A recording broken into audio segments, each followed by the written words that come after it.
The Dark Angel, A Gathering of Gargoyles, Chapter 2, Irlath. Iriel nodded. The lady rose and departed.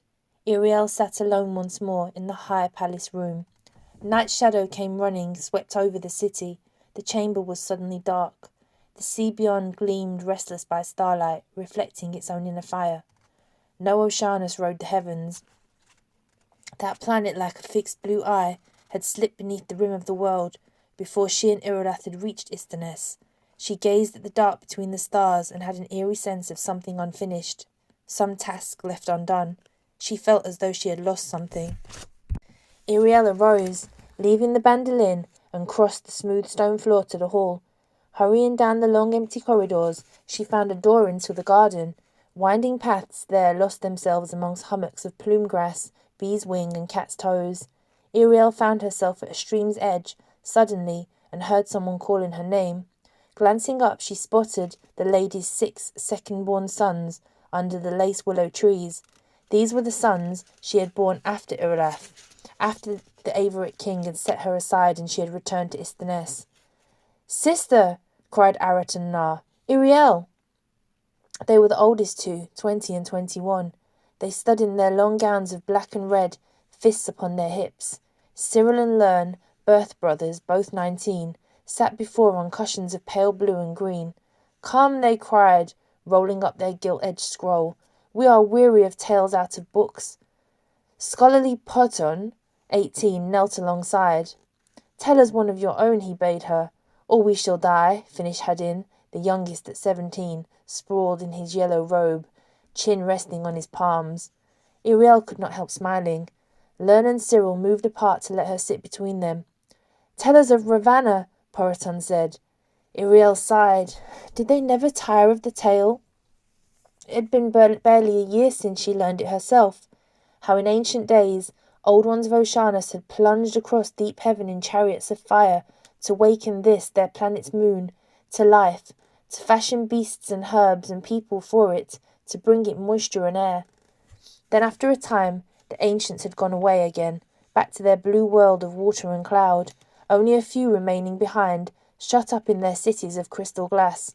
Of these, Ravanna had been the last to withdraw, lingering while she fashioned the Lons, one great beast for every land, the star-horse, Avaclon, for the white plains of Averic, the cockatrice of Elva, the Gryphon of Terrain.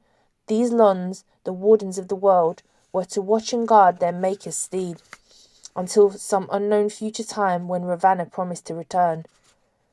But a witch had come into the world since then, a Lorelei with dark angels for sons. 6 of these Icari were already abroad, and 6 Lons beside the Avaclon had already fallen prey to them. Lost. 6 of Ravanna's wardens were lost. Where their bones lay, no one knew. Yet the 7th, Avaclon, the last of all, might be brought to life again. Iriel had found his remains in the desert, brought back a bit of him to Isthmus, one hoof. It was enough. Even now the priestesses of the great Kirk were working to restore the Star-Horse to life. It would take them a year, a whole year, they said, to call back from the void the Star-Horse's soul, create for him new flesh and blood and bone. Iriel felt herself shivering even in the warm garden air. A useless urgency gnawed at her. There was nothing she might do to help. She was only an unlearned girl who knew nothing of ancient arts and sorcery. Her defeat of the Dark Angel had only been by great good chance. Surely now her part against the witch was done. All she could do was wait. "Yes, tell us of Ravanna," Cyril was saying. "That is a tale we never heard before you came." But Iriel felt restless still. "No tales, I pray you," she told them. "Another time. But why are the 6 of you not in Kirk?" Then Arat laughed. "We are going to a revel in the city." Hadin caught hold of Iriel's arm. "Come with us, sister, you look in need of cheering." But Iriel shook her head and pulled free of him. No, I must find Irolath." She realized only then it was true. She had come into the garden in search of Irolath. "Our brother is in the Kirk," started Lern. "He is always there. He waits to see the Star-Horse reborn," said Cyril. "Nothing gives him any pleasure but that, to know he will soon have a winged steed." "If only there was more than one winged steed in the world," she heard Na murmuring. "I would join our brother in his ride against the Icari." Hadin interrupted them. He's not there, in Kirk. I saw him here in the garden just lately. Iriel arose. Tell me where I may find him. Hadin had risen with her. There, he said. I saw him through the hedge beyond the lily grass. I called to him, but he gave no answer and strode away. He had a bow in his hand. Iriel turned, following the line of his arm. She was wild to be gone suddenly, as if the world hung on her going. She must find her husband Irileth. Nodding her thanks to Hedin and the others, she sped away. He stood, bow drawn, quiver slung from one hip, a target standing 100 paces from him. The cord of his bow tripped, sang, and the arrows glinted like slips of light. Irileth turned as Iriel drew near. Your mother came to me at this hour, she said softly, and spoke of you. Irileth caught his breath. What did she say? She asked me to speak of before we came. She saw him pale, his blue eyes flash. What have you told her? Nothing, said Iriel. I have not said. Already, in your presence, she knows you dream. He gazed through her, his expression grown suddenly bleak. She felt herself breathe slowly 2 times, 3. It was as if she'd forgotten she was there. When I was under the witch's spell, he said softly, and I heard your tales of mortal things that grew and lived and changed. Dreams of those things came to me and drove me half mad, for I wanted them again and could not have them. Iriel gazed at him in slow surprise. It was the most he had said to her at one time since they had come to Istaness. A little tremor stirred in her breast. And now, she breathed, what do you dream? Silence. Nothing. Then, I dream. He started and stopped. He looked at her, then swiftly off, as though the sight of her eyes somehow frightened him.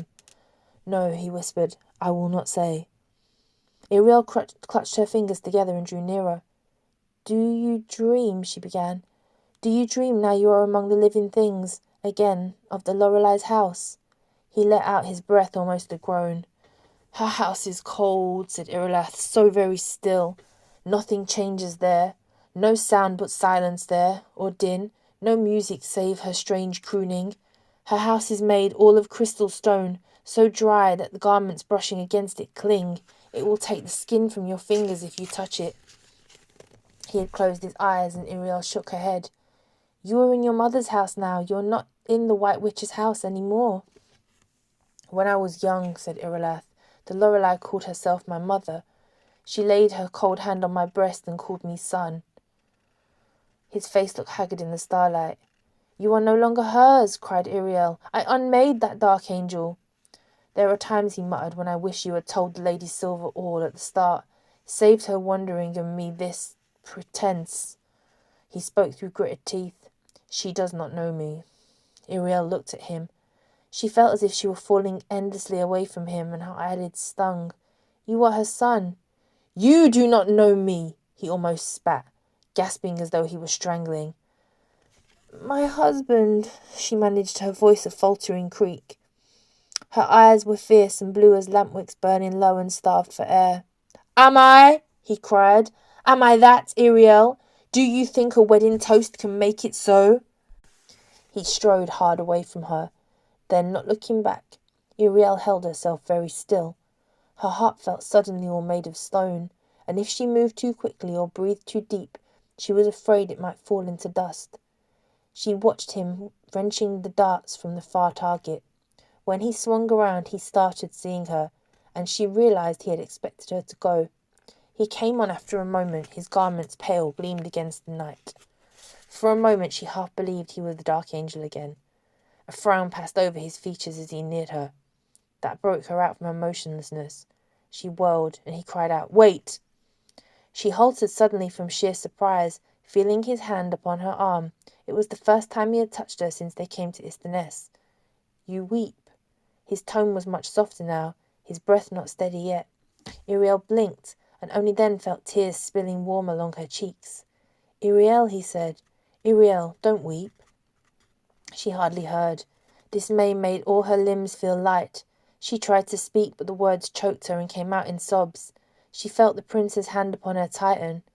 My husband, she thought, what have I done? Thou witch that made you a dark angel once. What thing have I made you that you are so cruel? I meant you no harm, she managed at last. When I cut out your heart, I only meant to free you from the Lorelei's power.